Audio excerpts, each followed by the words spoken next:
O Núcleo de Estudos Espíritas Vinha de Luz, da cidade de Praia Grande, Santa Catarina, apresenta o seu mais novo programa, Chimarrão com o Espiritismo. No formato de perguntas e respostas, abordaremos comentários do Espírito Miramês sobre as questões do Livro dos Espíritos de Allan Kardec. Neste programa abordaremos a questão de número 89.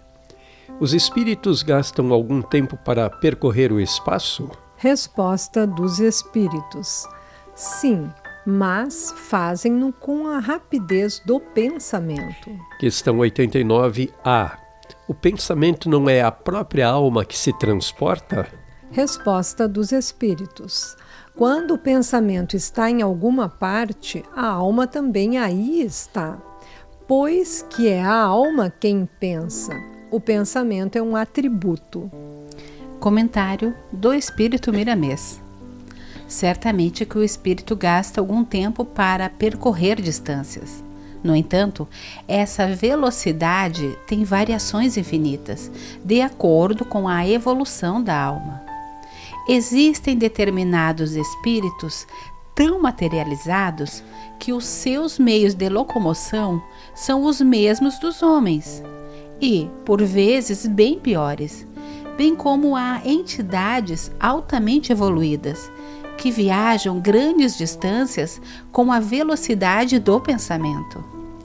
Não podemos determinar uma velocidade igual para todos os espíritos, pois que cada um se encontra em uma faixa evolutiva, considerando que a volitação depende de determinados processos interiores que cada alma sabe usar para o seu proveito próprio e, certamente, em favor dos que carecem dos seus trabalhos espirituais.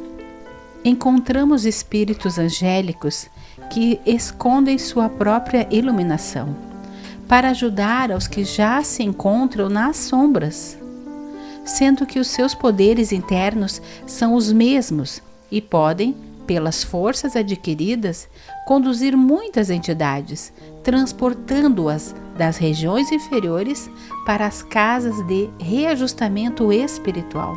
Em determinados casos, usam meios de locomoção primitiva, desde que achem conveniente tal meio.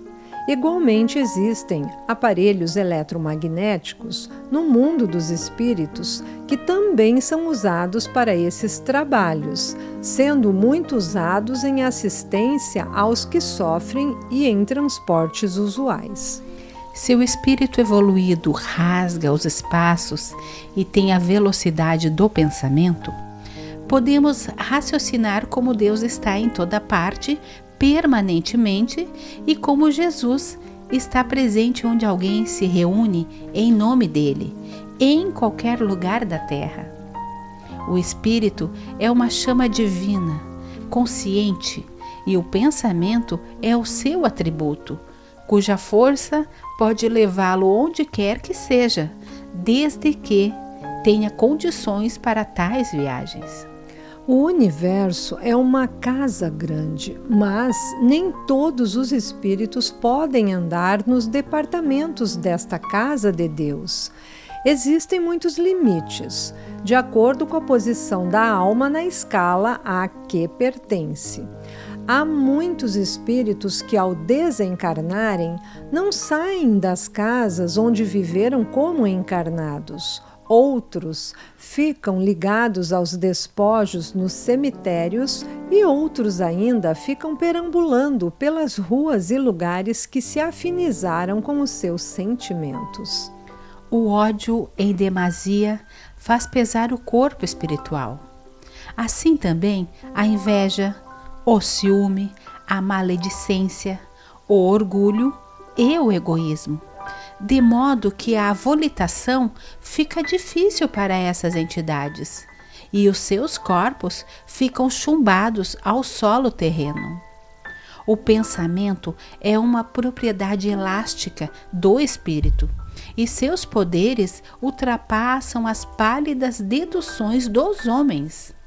Dependendo de quem pensa, podem os pensamentos emitidos em determinados lugares trazer de volta à mente as imagens e as impressões do ambiente que se deseja, e deste modo ficar sabendo o que se passa.